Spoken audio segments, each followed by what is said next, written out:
खुलुमबाय इडुकेट्स बड'लेण्डआव नोंथांमोनखौ बरायबाय। आं अमृतखेर काटारिया दिनै फिन नोंथांमोननि सेराव लानानै फैफिनदों सोंनाय फिननाय आयदाखौ। सोंनाय फिननाय आयदायाव दिनै आसामनि जेनेरेल नलेज एबा आसाम जिकेनि सोमोन्दै माखासे सोंथिफोरखौ जथायनानै फिननाय होनो नाजानाय जादों। नोंथांमोना दासिमबो आंनि चेनेलखौ साबस्क्राइब खालामाखैबा दानो खालामदो। फैदो बिदिब्ला दिनैनि सोंनाय फिननाय आयदाखौ जागायनोसै। गिबि सोंथि, गिबि पिंक अट' रिक्साखौ आसामाव मा सोहोराव सालायजेनदोंमोन?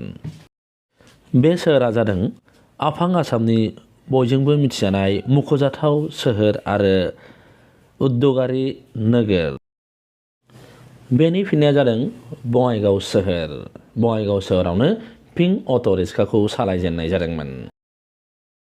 नैथि सोंथि, मोनबेसे रोखोमनि औवाखौ आसामाव मोनो? जों मिथिगौ सरासनस्रा आसामाव मोन 42 रोखोमनि औवाखौ सोरखारि रेकर्ड बायदि मोनो, नाथाय बेनिबो बांसिन मोनो होननानै मिथिगौ। थामथि सोंथि, काजिरङा हादोरारि पार्कखौ मा मायथाइयाव इउनेस्क'आ वर्ल्ड हेरिटेज साइट होननानै फोसावो? 1985 मायथाइयाव बेखौ वर्ल्ड हेरिटेज साइट होननानै फोसावो आरो मानास नेशनेल पार्कखौबो बे मायथाइयावनो वर्ल्ड हेरिटेज साइट होननानै फोसावो। ब्रैथि सोंथि, बुरलुंबुथुर दैमानि देरसिन दालाइसा दैमाया मा? बुरलुंबुथुर दैमानि देरसिन दालाइसा दैमाया जादों सुबनस्रि।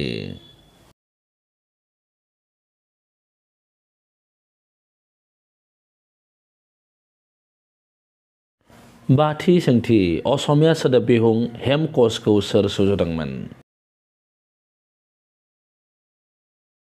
फिननाया जादों हेमचन्द्र बरुवा।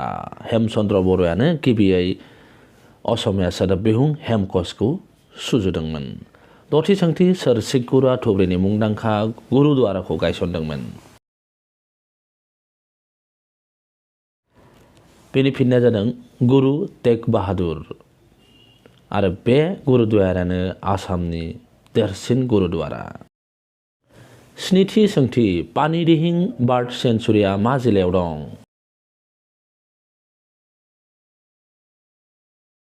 बेनि फिननाया जादों शिबसागर। शिबसागर जिल्लायावनो पानिदिहिं बार्ड सेंचुरिया दङ आरो शिबसागराव गोबां जारिमिनारि नेरसोनफोरखौ जों मोननो हायो। दाइनथि सोंथि, आसामनि मा जिल्लायाव बांसिन हाग्रा ओनसोल दङ आरो बे जिल्लायानो देरसिन जिल्लाबो होननानै बुंनो हायो हा खालि हिसाबै? बेनि फिननाया जादों कार्बि आलं जिल्ला। कार्बि आलं जिल्लायाव बांसिन हाग्रा ओनसोल दं। गुथि सोंथि, बरपेटा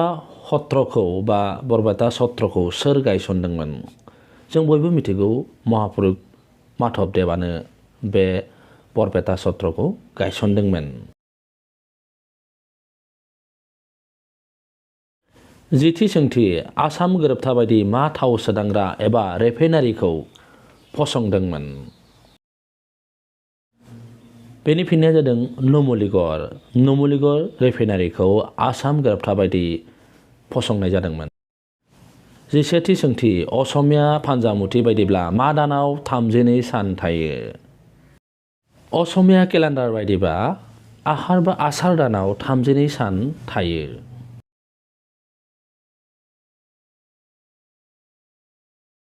मिथुननि जोनोम साना इंराजि केलेन्डार बायदिब्ला बोसोरबेजों खनसे जायो। मिथुननि जोनोम खालारा मा? सरासनस्रा जोंनि जोनोम साना बोसोरफ्रोमबो फैयो, नाथाय मिथुननि जोनोम साना बोसोरब्रैयाव खनसेल' फैयो। बिनि फिननाया जागोन 29 फेब्रुवारि। मानो होनोबा 29 फेब्रुवारिया बोसोरब्रैयाव खनसेल' फैयो। जिथामथि सोंथि, आसाम हादोरसा जुनारसालि आरो बटानिकेल गार्डेनआ मा मायथाइयाव फसंजादोंमोन एबा गायसनदोंमोन? बेनि फिननाया जादों 1957 मायथाइयाव।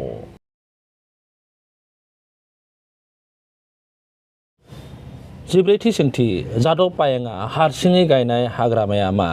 जों बयबो मिथिगौ जादव पायेंखौ जोङो फरेस्टमेन होननाबो बुङो आरो बिथाङा मलाय फरेस्टखौ गाव हारसिङैनो गायनानै फरेस्ट महरै फसंदोंमोन। जिबाथि सोंथि, मा मायथाइयाव आसामनि राजथावनिखौ शिलंनिफ्राय दिसपुरसिम लाबोदोंमोन? मानो होनबा मेघालय आरो आसामा मोनसे समाव मोनसेमोन। बेनि फिननाया जागोन 1973 मायथाइयाव शिलंनिफ्राय दिसपुरसिम लाबोनाय जादोंमोन। जिद'थि सोंथि सोरखौ आसामनि लहा सुबुं आयरन मेन अफ आसाम होननानै बुङो? जों बयबो मिथिगौ बिष्णुराम मेधिखौनो आयरन मेन अफ आसाम बा लहा सुबुं होननानै बुङो आसामनि। जिस्निथि सोंथि आसामनि गोजामसिन थाव सोदांग्राया मा एबा गोजामसिन अइल रिफाइनारिया मा? फिननाया जादों दिग्बय अइल रिफाइनारि।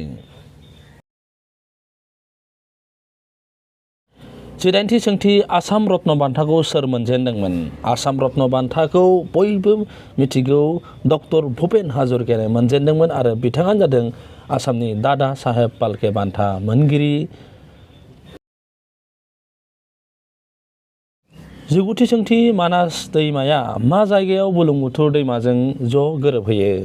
मानास दैमाया जादों बुरलुंबुथुरनि मोनसे दालाइसा दैमा आरो बे दैमाया जगिघ'पायाव गोरोबहैयो।